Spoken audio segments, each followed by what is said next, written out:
Ayan, good morning, good morning, good morning sa ating lahat mga katurok. For today's video nga pala ay magluluto tayo ng beef caldereta. Ayan, shoutout nga pala sa lahat ng ating mga solid followers dyan.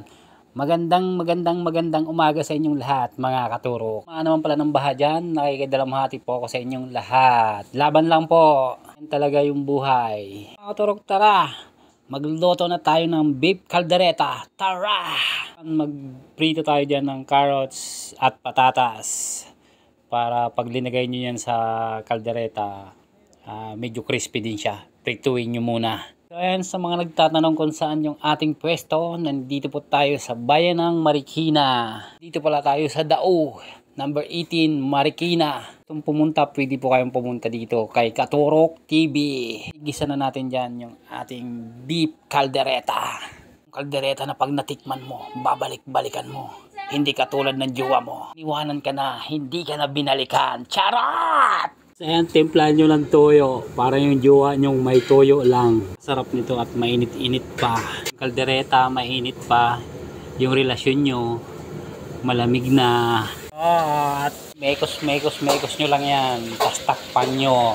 Yan yung mga katurok. Tanggalin nyo na yung takip. Tapos haluin nyo lang ng ayos. Tapos lagay nyo na yung tomato sauce nya. Sarap nyan yung sauce nya, yung kumakapit na mismo dun sa karne nya. Tapos pag kinain mo yan, pati yung daliri mo, didilaan mo yung daliri mo. Uy, sana all. May dinidilaan. Charat! Nyo lang ng tubig nya. Pakuloyin nyo lang para lumambot siya ng gusto.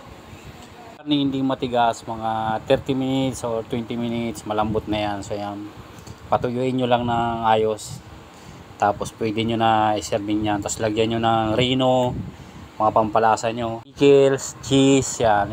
Lagyan mo para yung cheese kasi ano yan, dagdag pampalapot yan para nanunuot pa rin yung lasa niya dun sa karne. Pickles naman para yung lasa niya manamis siya, nagbabalance dun sa lasa. Tapos lagyan nyo na rin ng siling labuyo, bell pepper, carrots, patatas. Tapos yan, pakuluin nyo ulit, palaputin nyo ng gusto. Pag malapot na yan, dumidikit na yung sauce niya doon sa karne niya, okay na yan. Tapos takpan nyo ulit, tapos buksan nyo, tapos ganyan. Pag malapot na, yan na, okay na yan. Sarap niya yung karne niya, yung kumakalas-kalas na sa buto niya.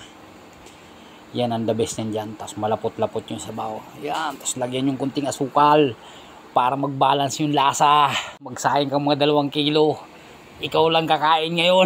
Yung kunting labuyo para may konting kagat. Yan o, malapot-lapot na.